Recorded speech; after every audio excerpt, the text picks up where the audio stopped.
the beginning, we see a man who is having a nightmare about an event that transpired before. He woke up to his alarm and got into the shower to start the day. The man, Junior, had breakfast and left the apartment. He then saw a man hitting his wife while their daughter was next to them. Junior saw them, but walked away without intervening. In the coffee shop, he paid for his drink in cash, and the waitress asked why he always paid in cash. He jokingly told her he just didn't want the government to know he was having coffee. He then went to his workplace and started working. His boss, Paul, came and teased him about being early every day. Later that night, Junior said goodbye to his colleagues and told Paul it was now time for his poison and drove to a bar. There, he ordered a drink and had multiple shots. The next morning, he did the same thing as he does every time and went to work.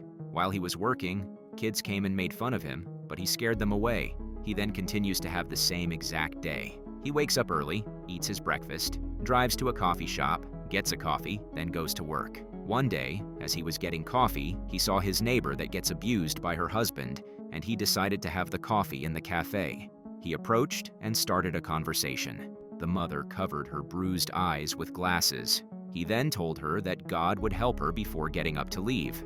In India, a bunch of thugs are in a car, smoking and waiting for a car to come out.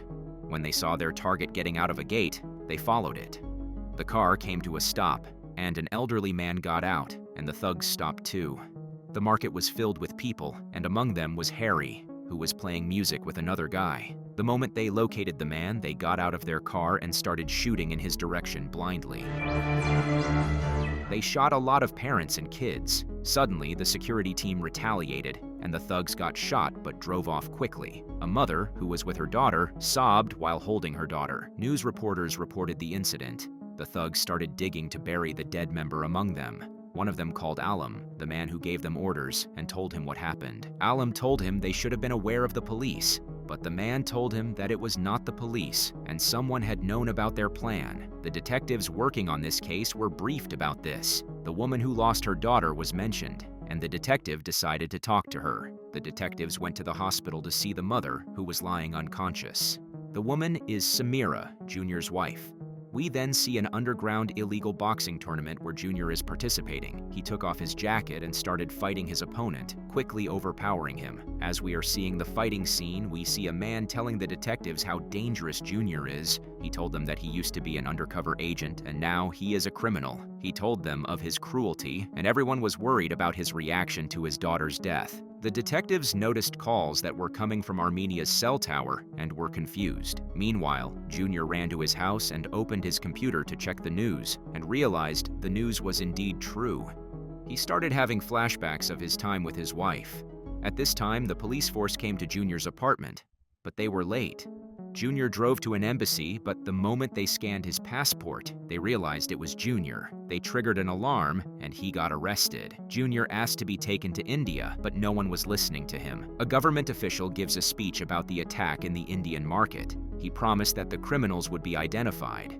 One reporter asked about the situation of Junior in Armenia. Other reporters, following her path, started asking about Junior, but the man dismissed it. Meanwhile, Junior is tied, and someone is constantly hitting him with an iron rod. As he was tied there, he started having flashbacks. After he heard about his wife's pregnancy, he proposed and married her. Because of this, he decided to resign and took this to his boss. His boss asked him to do one last assignment that didn't involve weapons. Junior agreed to do that. His boss informed another person that Junior is going to resign, and the man told him that since Junior had a lot of information about their organization, he should be killed. Junior went to meet two elderly couples for his last assignment. As they were talking, a sniper shot both of them. Junior then saw the sniper now pointing at him but managed to dodge the bullet in time.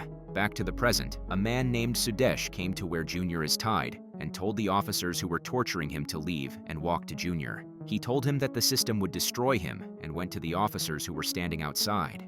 He told them to make sure he is alive, but to show no mercy. They went back inside and started hitting him, but they received a letter that one of them decided to take to Sudesh. He then gave him a paper ordering Junior's execution. The officer mentioned that he didn't expect this from the authorities, but Sudesh cryptically said that Junior would be tortured more where he is going. Junior was taken to attend his daughter's funeral. He kneeled next to her and started crying and screaming. The police came and took him away.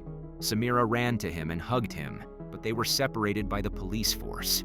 As Samira is being transported, the female officer tries to comfort her. She told her she should move on with her life because Junior would not get out of prison.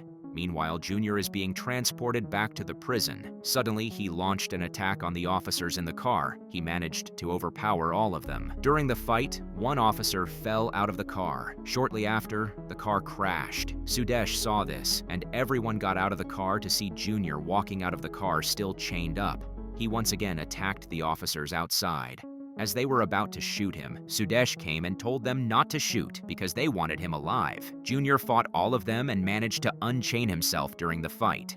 He then took one of the officers' guns and shot everyone on the scene, including Sudesh and the other detectives. The detectives went to their superiors to report what happened. He was angry about what happened, and they apologized, promising to catch him again.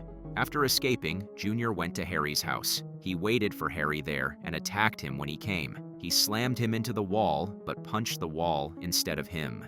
They both sat calmly after that, and Harry started apologizing. He told him that he was going to kill himself after that day, but he couldn't. He then went to Junior and pleaded for him to shoot him. Junior took the gun and put it on the bed, telling him she was Harry's daughter too. He then washed the blood off of him and told Harry that he wanted to go home. As he stepped into the house he used to share with Samira and his daughter Jessica, he started having flashbacks of them playing and spending time together. Later that night, Junior is analyzing the footage from the market where his daughter was killed. As he was looking at it, he realized the target that the thugs were trying to shoot wasn't killed by a bullet from them, but from the other side. He then started contemplating who the shooter was. He then remembered his own death attempt, which he managed to dodge. We then see in the past a man reporting that they missed Junior, and hearing this, his superior ordered him to paint him as a criminal to the media and public now that they didn't manage to kill him. Samira saw the news that Junior had escaped and dropped her phone in shock. In a restaurant, an officer is seen eating and drinking. Harry and Junior got in and sat with him. The officer told Junior that he didn't deserve what happened to him. Junior stabbed his hands with a knife and told him to confess everything. He then told him about the day of the shooting. He told him he was the one who shot the target of the thugs. When Junior pressed for more, the officer revealed that the order came from Hawa Singh. Hawa Singh was informed of the incident. Junior and Harry had left after shooting the officer in the head. They headed into a temple and killed all of the guards outside. Hawa Singh was attending the religious celebration in the temple. He told the priest that Junior was there for him and reassured him he could continue his veneration. After killing all the men, Junior and Harry walked to Hawa Singh. He kept doing the ritual while telling them that he had celebrated Diwali in this place 49 times. He then started telling him of the incident. Hawa Singh told him he would get his revenge in Georgia. He then proceeds to tell him about a man named Edward Kalo. Edward's younger brother is behind everything. Hawa Singh told them he was only taking orders. He then called a man named Baba and told him that Junior was there, and Baba mockingly said to tell Junior to have a second child. Angered by this, Junior shot Hawa Singh on the head, ending his life.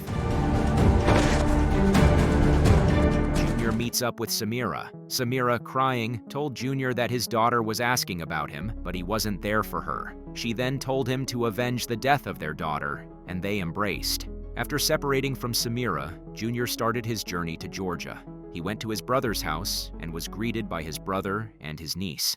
Later that night, Junior told his brother about Edward Kalo. His brother recognized the name and told him Edward Kalo is a dangerous criminal. He then told him how he killed a senator. We then see Edward Kalo meeting up with a senator. The senator disrespectfully talked to Edward and told him he had a flight to catch and walked away.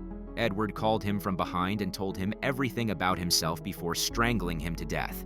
Samira, surrounded by reporters, started being frustrated and threw the camera of one of the reporters. She then quickly felt bad and picked up the camera and gave it to the cameraman.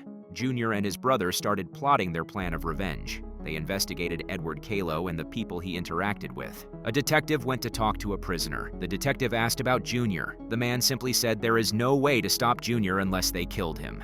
Meanwhile, Junior approached Edward Kalo's brother's house. He killed all the guards outside. He then emerged out of the water behind Edward's brother and drowned him.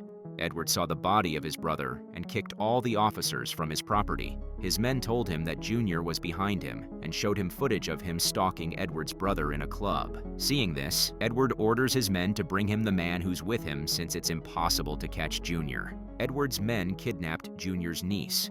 Junior launched an attack on Edward's men and was brought to Edward. Edward ordered his men to bring the girl, and Edward threatened him, saying that they would sell the little girl. Junior then showed a recording of Edward's son being kidnapped in a basement. He then left with his niece, Sarah, but Edward's men followed him. Junior drove to an abandoned garage and left Sarah in the car. He then prepared his weapons and got out to face Edward and his men. Edward's men approached the abandoned building but were attacked by the different traps that were set by Junior. Junior then launched an attack and took out most of them. They found the car and took Sarah out, but Junior showed up and took them out too. After a lot of fighting, Junior managed to kill all of them and ran with Sarah. Police showed up and Junior hid Sarah upstairs before going out to finish his work. He started shooting at the remaining men of Edward. As he was doing so, he got shot in the arm and collapsed. Edward came and started asking him where his son was. Junior had a flashback of his family and threw a lighter on the ground, starting a fire. He used this destruction to get up and attack the men who were around him.